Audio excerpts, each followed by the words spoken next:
When you think of Victorian poetry, what comes to mind? Dusty old books, right? Maybe some really flowery language. Well, what if I told you that those same poems are actually at the heart of a huge modern-day fight? Yeah, a real battle over what art even is, who gets to say what's good, and honestly, why any of it should matter to us. So today, we're jumping right into the middle of that fight. Okay, let's kick things off with a quote from the legendary and, let's be honest, often controversial critic Harold Bloom. He says the canon wars are pragmatically over. Now, when he says that, he is not celebrating a win, not at all. He's basically throwing in the towel. He feels like the whole argument over what makes literature great has been lost, and not because the other side had a better point, but because the rules of the game have completely changed. This really sets the stage for a massive debate about how we should even look at the past.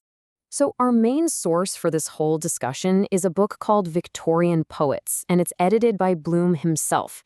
What's so great about it is that it's a collection of essays with totally different, sometimes clashing, takes on the poetry from that time. It's perfect for what we're doing because it literally puts Bloom's ideas right next to the arguments of the people who disagreed with him. You get to see the whole fight play out. And that really brings us to the core questions we're tackling today. How are we supposed to read poems from, over 150 years ago?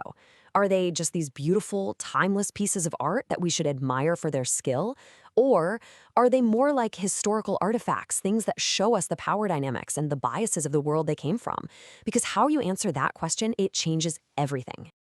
All right, so here's our game plan. First, we'll look at the battleground itself.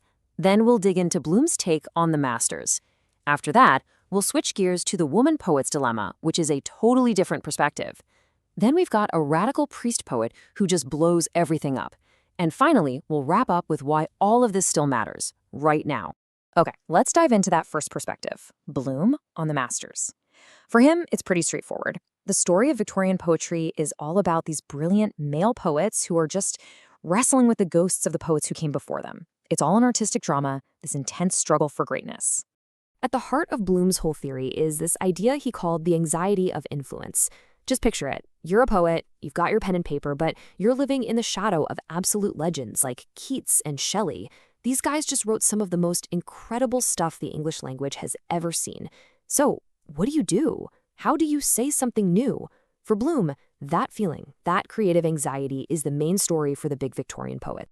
And you can really see this play out in how Bloom talks about the two heavyweights of the era, Tennyson and Browning. He kind of casts Tennyson as the heir to Keats, a total genius, but also really conflicted, Like his imagination wanted to go one way, but his sense of duty pulled him in another. But Browning? Bloom sees him as Shelley's successor. He was bold, he dug deep into psychology with his characters, and Bloom makes a really strong case that he's probably the most undervalued major poet out there.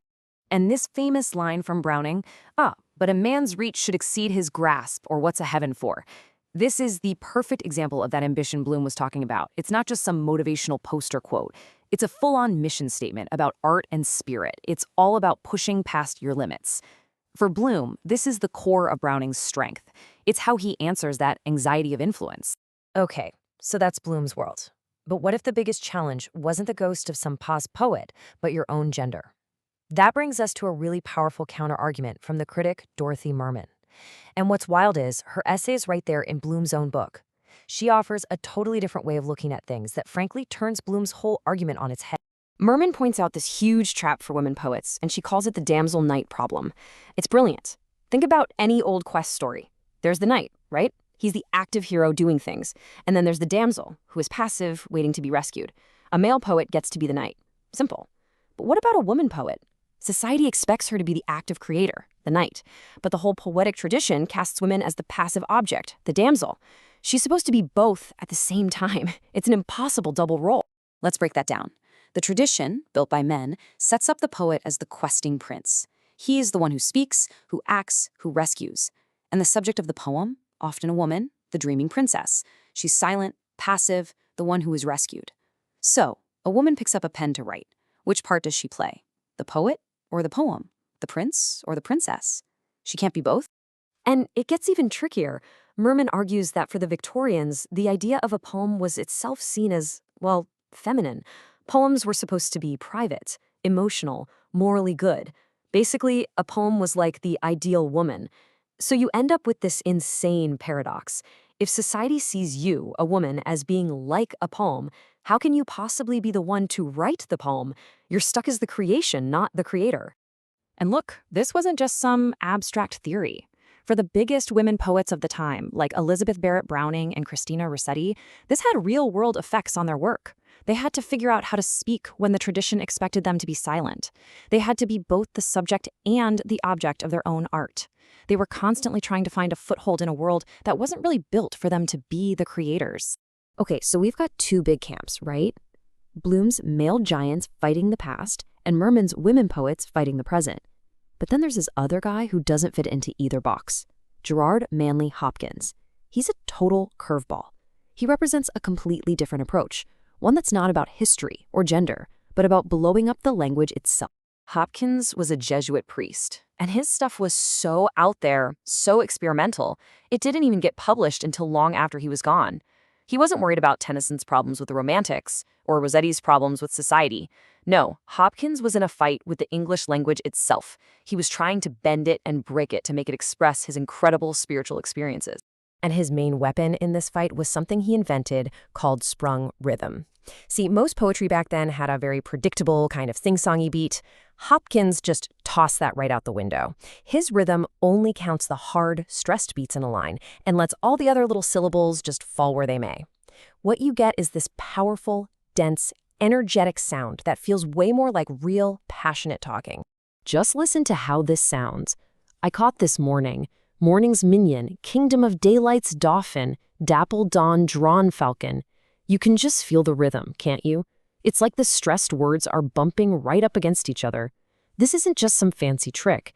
It's a whole new engine for poetry. It's explosive, and there was nothing else like it. All right, so where does that leave us? We've got three totally different stories about the same period.